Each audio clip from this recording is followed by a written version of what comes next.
అభ్యర్థులకి అధినేత Chandrababu B forms అందజేశారు. అంతకుముందు అందరి నేతలతో చంద్రబాబు ప్రమాణం చేయించారు. ఈసారి ఎన్నికల్లో ఫాలో కావాల్సిన వ్యూహంపై నేతలకు దిశానిర్దేశం చేశారు. కూటమి గెలుపు కోసం అంతా పనిచేయాలని తెలిపారు. ఇక అభ్యంతరాలు వచ్చిన 5 అసెంబ్లీ స్థానాల్లో అభ్యర్థుల్ని మార్చారు.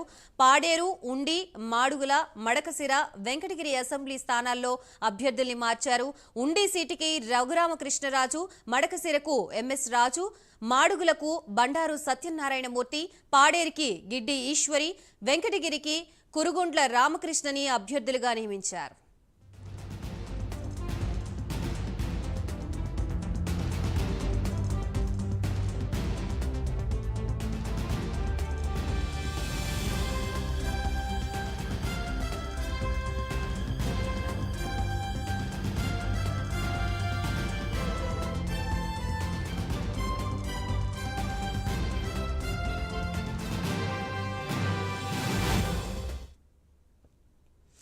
టీడీపీ అభ్యర్థులకి అధినేత చంద్రబాబు బి ఫార్మ్స్ అందజేశారు. అంతకుముందు అందరి నేతలతో చంద్రబాబు ప్రమాణం చేయించారు. ఈసారి ఎన్నికల్లో ఫాలో కావాల్సిన వ్యూహాలపై నేతలకు దిశానిర్దేశం చేశారు. కూటమి గెలుపు కోసం అంతా పనిచేయాలని తెలిపారు. ఇక అభ్యంతరాలు వచ్చిన 5 అసెంబ్లీ స్థానాల్లో అభ్యర్థుల్ని మార్చారు. పాడేరు, ఉండి, మాడుగుల, మడకసిర, వెంకటగిరి అసెంబ్లీ స్థానాల్లో అభ్యర్థుల్ని మార్చారు. ఉండి సీటుకి రఘురామకృష్ణరాజు, మడకసిరకు ఎంఎస్ రాజు, మాడుగులకి బండారు సత్యనారాయణమూర్తి, పాడేరుకి గిడ్డి ఈశ్వరి, వెంకటగిరికి కురుగుండ్ల రామకృష్ణని అభ్యర్థులుగా నియమించారు.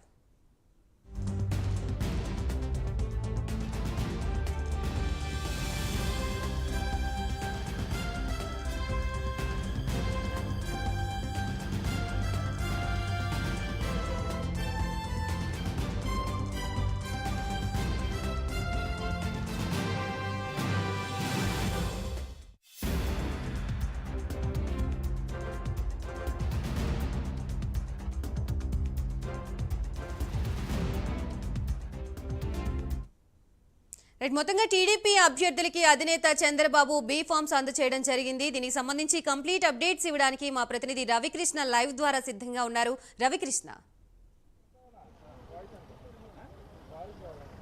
గాయత్రి, ప్రజెంట్ ఎవరైతే టీడీపీకి సంబంధించిన అభ్యర్థులు ఉన్నారో వాళ్ళందరికీ కూడా బీ ఫార్మ్స్ అయితే ఇవ్వడం జరిగింది. ముఖ్యంగా కూడా 3 స్థానాలు దెందులూరు, తంబలపల్లి, అదేవిధంగా కూడా నరసరావుపేట, ఈ 3 స్థానాలకు సంబంధించి మాత్రం బీ ఫార్మ్స్ అయితే ఇంకా ఇవ్వలేదు. మరి దానికి సంబంధించి ఏంటి అనే దాని మీద ఒక క్లారిటీ అయితే రానేటువంటి పరిస్థితి అయితే ప్రస్తుతం కనపడుతూ ఉంది. ఈ నేపథ్యంలోనే మిగతా వాళ్ళందరికీ కూడా బీ ఫార్మ్స్ అయితే ఇచ్చినట్టు తెలుస్తూ ఉంది. దానికి సంబంధించి కూడా ఫొటోస్ కూడా వచ్చిన పరిస్థితి అయితే కనపడింది. ఏదైతే ఇక్కడ దీనికి సంబంధించి ఉండవల్లి చంద్రబాబు నివాసానికి సంబంధించి ఇప్పటికే ఇక్కడికి నాయకులందరూ కూడా చేరుకున్నారు. ఉదయం నుంచి కూడా పెద్దగా సందడి వాతావరణంలో ఇక్కడ మొత్తంగా కూడా ఒక పండగ వాతావరణంలో లాగానే కార్యకర్తలు అదేవిధంగా నాయకులు రావడం జరిగింది. ప్రధానంగా కూడా చంద్రబాబు నివాసంలోకి మాత్రం కేవలం ఎవరైతే అభ్యర్థులు ఉన్నారో అభ్యర్థులకి సంబంధించినటువంటి వాహనాలు మాత్రమే అలౌ చేశారు. మిగతా వాహనాలు మాత్రం పక్కన పార్కింగ్ చేయించారు. అయినప్పటికీ కూడా తీవ్రమైనటువంటి రద్దీ అనేది ఏర్పడిన పరిస్థితి ఉంది. అదేవిధంగా కూడా దీనికి సంబంధించి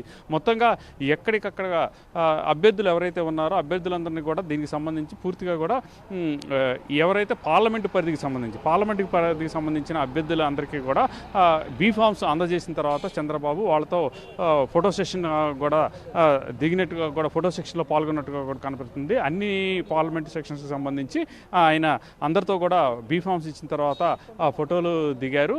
దాన్ని మనకి పోస్ట్ కూడా చేయడం జరిగింది. అదేవిధంగా కూడా ప్రతి అభ్యర్థికి కూడా ప్రమాణం కూడా చేయించిన పరిస్థితి. ఏదైతే భవిష్యత్తులో తాము రాజకీయ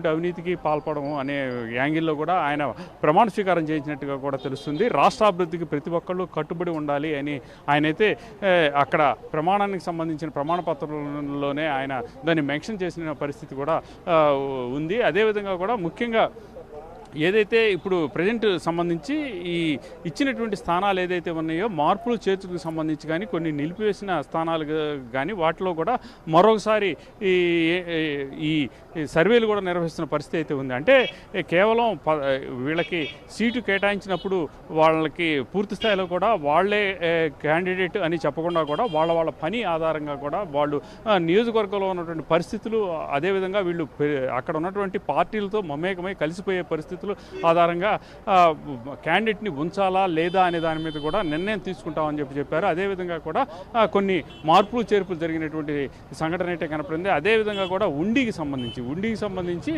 రామరాజు ఎవరైతే మంత్రి రామరాజు ఎవరైతే ఉన్నారో ఆయన గెలిచి ఉన్నారు. అదేవిధంగా కూడా గెలిచిన వాళ్ళందరికీ కూడా 23 స్థానాల్లో గతంలో 2019లో గెలిచినటువంటి 23 మంది ఎవరైతే గెలిచారో వాళ్ళందరికీ కూడా సీట్లు కేటాయిస్తాం. అంటే కొంతమంది వైసీపీలోకి వెళ్ళిపోయిన తర్వాత మిగిలినటువంటి క్యాండిడేట్స్ అందరికీ కూడా పార్టీ ఇంకా ఎటువంటి సెకండ్ ఆప్షన్ లేకుండా కూడా వాళ్ళకి సీట్లు కేటాయించడం అనేది జరిగింది. కానీ ఉండికి సంబంధించి రామరాజుకు మాత్రం సీటు కేటాయించలేదు. దాని మీద కొంత డిస్కషన్ అయితే నడిచింది. ఆయనకి ఉండికి సంబంధించిన ఎమ్మెల్యేగా తానే పోటీ చేస్తాను అని ఆందోళన, ఆయనతో పాటు కూడా కార్యకర్తలు ఎవరైతే ఉన్నారో వాళ్ళందరూ కూడా ఆందోళన వ్యక్తం చేసిన పరిస్థితి అయితే ఉంది. ఇప్పుడు దాకా కూడా అది చాలా టెన్షన్ పరిస్థితి అయితే ఏర్పడింది. ప్రధానంగా కూడా ఎవరైతే రఘురామరాజు ఉన్నాడో రఘురామరాజు ఉండి నుంచి తాను పోటీ చేస్తున్నట్లుగా కూడా తెలిపినటువంటి క్షణం నుంచి కూడా అక్కడ పరిస్థితికి కొంత పొలిటికల్గా కూడా ఉధృతంగా మారింది అని చెప్పుకోవచ్చు. తాను ఎంతో కాలంగా కూడా పార్టీకి పనిచేస్తున్నాను కాబట్టి తనకే వస్తుందని చెప్పి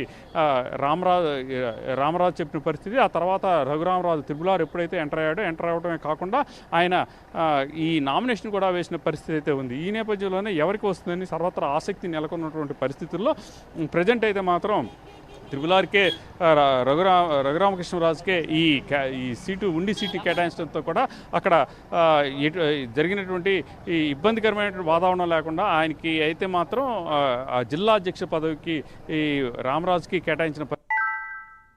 అదేవిధంగా కూడా గిడ్డి ఈశ్వరికి కూడా ఆమెకి ఫస్ట్ సీటు కేటాయించలేదు. ఆ తర్వాత గిడ్డి ఈశ్వరికి కూడా సీటు కేటాయించ. అలాగే అక్కడ పార్టీకి సంబంధించి గత నెల నుంచి వాళ్ళు పార్టీకి సంబంధించి ఏదైతే నెల 15 రోజుల ముందుగానే ఇది అభ్యర్థులను ప్రకటించిన తర్వాత వాళ్ళు చేస్తున్నటువంటి పనులు ఏవైతే ఉన్నాయో వాటినన్నింటినీ కూడా పరిగణలోకి తీసుకున్నారు. అదేవిధంగా కూడా పార్టీకి సంబంధించినటువంటి ఈ క్యాండిడేట్గా వచ్చినటువంటి వ్యక్తి మిగతా వాళ్ళని అంటే వర్గాలుగా కాకుండా అదేవిధంగా కూడా ఇప్పుడు ఉమ్మడిగా పోతున్నటువంటి ఎన్డీఏలో కలిసి కూటమిగా మిత్రపక్షాలతో కలిసిపోతున్నటువంటి క్షణంలో మిత్రపక్షాలకు సంబంధించి మిత్రపక్షాలను కూడా కలుపుకుపోయేటువంటి నైజం ఉన్నదా లేదా అన్నిటి మీద కూడా ఎప్పటికప్పుడు కూడా క్రాస్ చెక్ చేయడం జరిగింది. వాళ్ళ మీద ఎప్పటికప్పుడు సర్వేలు రిపోర్ట్స్ కూడా తెప్పించుకుంటున్న నేపథ్యంలో కొంత ఒక 2-3 సీట్లకు సంబంధించిన అంశాల్లో మాత్రం కొంత మార్పులు అయితే జరిగినాయి. అదేవిధంగా కూడా ఒక 3 సీట్లకు అయితే మాత్రం వాళ్ళకి బీఫామ్స్ ఇవ్వలేదు. అది దేంటి అనే దాని మీద అయితే ఒక క్లారిటీ అయితే రావాల్సిన పరిస్థితి అయితే ప్రజెంట్ ఉంది. ఎక్కడికక్కడ ఈ ఎవరైతే అభ్యర్థులకు సంబంధించినటువంటి కార్యకర్తల అభిమానులు అయితే పెద్ద ఎత్తున ఇప్పటికే ఇక్కడ చేరుకున్న పరిస్థితి అయితే కనపడింది. అదేవిధంగా ఇప్పటికి కూడా లోపల చంద్రబాబు నివాసాలు మాత్రం చంద్రబాబు ఈ ఎవరైతే అభ్యర్థులు ఉన్నారో అభ్యర్థులతో భేటీ అయ్యారో వాళ్ళతో మాట్లాడుతున్నట్లుగా కూడా తెలుస్తుంది. తర్వాత వాళ్ళకి ఈ లంచ్ ఫాలోస్ కూడా జరుగుతుంది. ఆ తర్వాత వాళ్ళు బయటకు వస్తారు. ఇప్పటికే కొంతమంది అయితే వాళ్ళకు ఉన్నటువంటి ప్రచారానికి సంబంధించిన అంశాలు తీర్థ సంబంధ అంశాలు ఏవైతే ఉన్నాయో వాటితో వాళ్ళు ఇప్పటికే కొంతమంది అయితే ఇక్కడ నుంచి బీఫామ్స్ తీసుకొని వెళ్ళిపోయిన పరిస్థితి కనపడింది. ఇప్పుడు ప్రజెంట్ మాత్రం ఇక్కడ ఈ మొత్తం ఒక హ్యాపీ మూడ్లో ఉన్నప్పటికీ కూడా రానటువంటి వాళ్ళు మాత్రం కొంత ఇబ్బందికరమైనటువంటి పరిస్థితులను ఎదుర్కొంటున్నారు. కొంతమందికి సీట్ ఇస్తామని చెప్పి ఇవ్వలేదు అని చెప్పి ఒకళ్ళిద్దరు అయితే ఇక్కడికి వచ్చారు.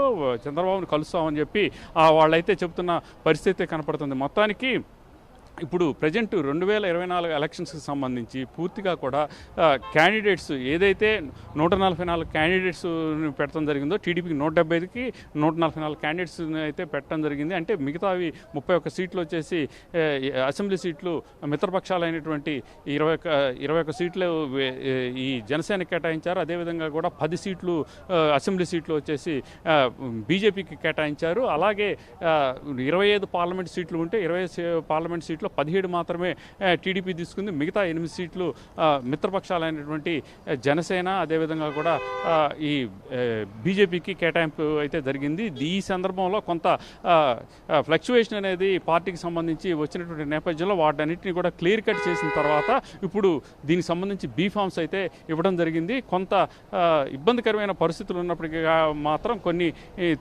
పార్టీ తీసుకున్న నిర్ణయాలన్నింటినీ ఆమోదించాల్సిందే అని మొట్టమొదటి నుంచి కూడా చంద్రబాబు నాయుడు చెప్తున్న పరిస్థితి అయితే ఉంది. ఈ నేపథ్యంలోనే ఇప్పటివరకు కొంత గందరగోళ పరిస్థితులకి ఇప్పటికి తడబడిందని చెప్పుకోవచ్చు. ఇప్పటికే సెటరేట్ అయింది. తర్వాత ఇప్పుడు ఈ బీఫామ్స్ తీసుకున్న తర్వాత పూర్తి స్థాయిలో కూడా వీళ్ళు ప్రచారంలో పాల్గొంటారు. ప్రచారంలో పాల్గొనడం కాకుండా ఎన్నికలకు సంబంధించి ప్రధానంగా కూడా ఏదైతే మిత్రపక్షాలు ఏవైతే ఉన్నాయో ఆ మిత్రపక్షాలు బీజేపీ అదేవిధంగా జనసేనకు సంబంధించి కోఆర్డినేట్ చేసుకుంటూ పూర్తి స్థాయిలో కూడా వాళ్ళ ముందుకు వెళ్లాల్సిన పరిస్థితి ఉందని చెప్పి ఆయన వాళ్ళతో అక్కడ ఉన్నటువంటి స్థానికంగా అక్కడ ఉన్నటువంటి ఎవరైతే నేతలు ఎమ్మెల్యే అభ్యర్థులు ఎంపీ అభ్యర్థులంతా వాళ్ళతో కూడా మరోమారు చెప్పినట్టుగా కూడా తెలుస్తున్నటువంటి నేపథ్యం అయితే కనపడుతూ ఉంది. Right, thank you for the update Ravikrishna.